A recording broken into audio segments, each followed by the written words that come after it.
Hello po mga kababayan, kamusta po kayo? Sana po nasa maayos po kayong kalagayan at muli po magsama-sama po tayo magkomentuhan dito po sa Tambayang Makabayan. Mag-umpisa na po tayo. Komentuhan po natin ito pong kumalat sa social media at mainstream media na sinasabi daw po na aresto na raw po si Senator Bato.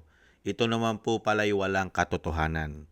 Isa po itong fake news daw ayon sa kanila, mga kababayan. Pero pakinggan pa rin po natin komentuhan ang kumalat po na issue na si Senator Bato ay naaresto na raw po at nahuli na. Pakinggan po natin ito, mga kababayan. Walang kumpirmasyon ang Philippine National Police kaugnay sa kumakalat na impormasyon na naaresto na umano si Senator Ronald Bato de la Rosa.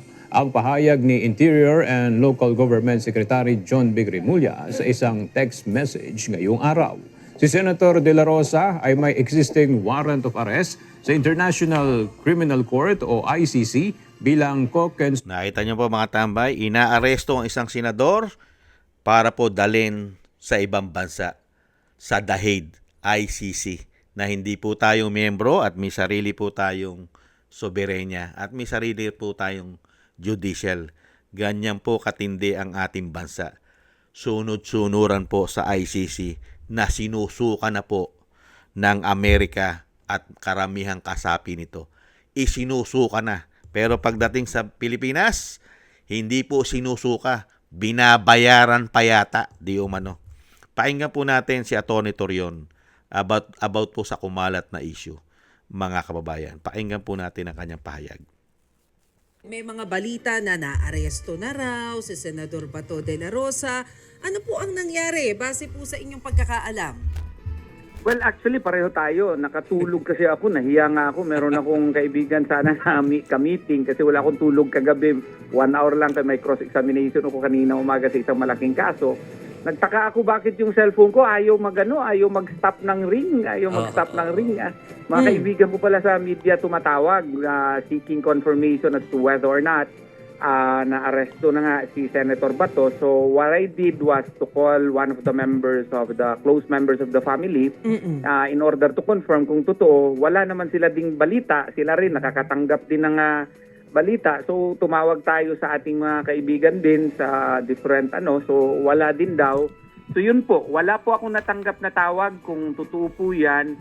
Siguro naman I think tatawag ka agad or hanap ng paraan na matawagan ako ng aking kliyente at kaibigan. Wala po, nilinaw po ni Atty. Torion ang kanya pong legal counsel ni Senator De La Rosa. At syempre po, ito pa po ang pinakamasaklap, mga kababayan. Hanggang ngayon po ay hindi pa rin po naglalabas ang Korte Suprema sa petisyon po ni Senator Bato. Napakatagal na po. Pakinggan po natin ito pong isang abogado po, mga kababayan. At isa rin po ito sa mga abogado rin po yata ni Senator Unahin po muna namin De La yung Rosa. kaso ni Senador Bato de la Rosa dahil lumabas nga yung balita na naaresto, yung pala na may hindi. Ano po ba yung nakikitang legal possibilities Or remedy. or remedies, Oo. di ba? Para kay Senador Bato de la Rosa, because I wonder, kailan ba pwedeng mag-file ng TRO, mag-request sa korte para sa TRO? Lalo kung pwede na idiretso sa ICC yung suspect. Correct. Yeah, meron na silang final. Oo. It's already with the Supreme Court. Pero hanggang ngayon hindi pa ina-actionan ng Supreme Court, di Yes. ba? Yes. So hindi usapin na kailangan mag-file. Meron lang silang final eh. But the fact that the Supreme Court has not issued any TRO or has not issued any definitive resolution dun sa final, hindi naman nila dinidismiss, di ba? So Yes. pending pa rin sa kanila. So pag ganun ang nangyayari, maaari mong ma-infer. Of course, we can be wrong. Supreme Court can do otherwise. But ang maaari mong ma-infer sa ganito, pag hindi ina-actionan, sa tingin nila, it's not that important. O sa kanila, it's not yet timely to act upon it. Or they just prefer that Yan po ang mahirap, mga kababayan. Ayon po kay Atty. Domingo Gayoso, ang dating IBP President, ay hindi pa rin po na-actionan ito pong petisyon ni Senator Bato sa Korte Suprema. Kaya po si Senator Bato habang hindi naglalabas, isa rin pong dahilan yan eh. Isa rin pong dahilan. Kaya hindi po siya lumalabas. Kasi po walang pipigil. Kasi tanging Korte Suprema lang po ang pag-asang pumigil para po si Senator Bato ay madala sa dahig. Dahil alam naman po natin ang gobyerno natin ngayon, di umano, ay nagkikidnap ng Pilipino. Kumikidnap ng Pilipino, di umano. Lalong-lalo po kung kalaban nila sa politika. At napakadali po nila ipatapon at ipadala sa ICC. Dahil po ang bansa natin, ang sinusunod na po na judicial ay ICC na po yata. Mas makapangyarihan na po ang ICC sa ating judicial.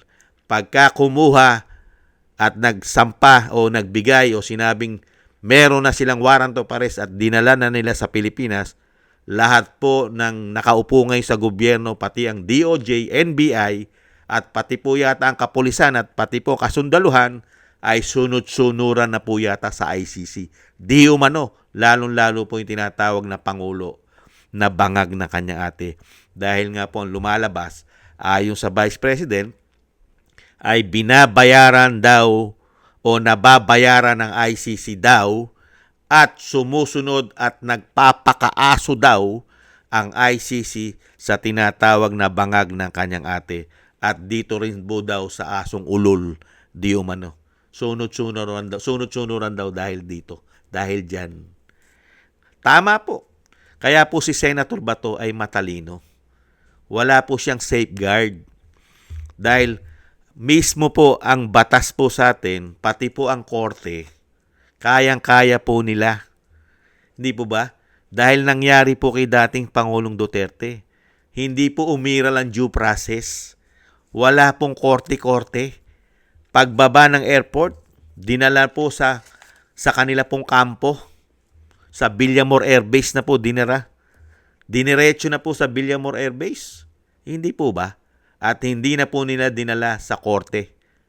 Ganun po katindi. Kasi po ang korte po ngayon sa ating bansa, lalong-lalo po pagkalaban sa politika, di umano, ang korte pong ginagamit ICC. Hindi ka na kailangan litisin sa Pilipinas. Wala ka ng balikan. Hindi po ba? Pero po hanggang ngayon, puro naman kasinungalingan ang ginagawa po nilang kaso. Saan ka ba naman nakakita? Pinaghalandakan mo, pinagyabang mo sa buong mundo, siniraan mo na mahigit 30,000 ang natsugi. Pero ngayon, ang kaso, wala pang 100 cases. Ang ikinaso. Napakatindi. Mahigit 30,000 daw po ang pinagyayabang nila at yan ang paninira nila. Matindi, no? Dahil nga po sa politika. At karamihan pa na nagkakaso ay mga miyembro pa ng mga makakaliwa di umano na ginamit ng gobyerno di umano dahil sa matinding politika. Kaya nga po, tanging Pilipinas na lang ang naniniwala sa ICC. Humahanga sa ICC. Proud na proud pag naririnig ang ICC ng nakaupo ngayon. Pero pagdating po sa Amerika, isinusuka po ang ICC dahil nagagamit daw po sa politika at sa korupsyon. Kaya nga piniris ang kanilang mga asset dahil po nagagamit sa politika daw ang ICC, mga kababayan. Kaya po ganyan po katindi at marami na pong bansa ang tumitiwalag dyan. Hindi po ba? Tanging Pilipinas po ang matindi. Pinakamatindi po ang ating bansa. Tumiwalag na po tayo sa ICC, matagal na. Pero ang suporta ng gobyerno ng bansa ngayon, may kasama pa raw pera. Pero tiwalag ka na. Hindi ka na miyembro. Pero kumikita pa sila, hindi ka na miyembro. Ganyan daw po katindi. Kaya nga po ang sinasabi po ng ating mga kababayan, pagka nawala na po sila sa kapangyarihan at nakabalik po sa kapangyarihan ng Agila ng Mindanao, lahat po ng ginagawa nilang vendalo at pagbabastos at pagtataksil, di ba? Pagtetraidor sa ating soberenya at sa ating kapwa Pilipino at ang ginawa nilang sabwatan sa ginawa nila sa dating Pangulo para ito'y makidnap at madala di umano sa ICC sa dahid, ay pananagutan po nilang lahat yan ng mga nagsabwatan. Hindi po ba? Dahil batas, tamang batas ang iiral, hindi po katulad ngayon. Nakakita ka ba ng tamang batas ngayon? Kinukontrol nila lahat yata ngayon. Kaya dito po sa ginawa ni Senator Bato, hindi mo siya masisisi na hindi siya magtago. Wala pong fair justice siyang makukuha sa issue pong ito. Dahil unang-una, may sarili tayong hustisya. May sarili tayong justices. May Korte Suprema, may lower court. Pero ayaw na ayaw kang dalhin sa korte at litisin yung ibinibintang nila.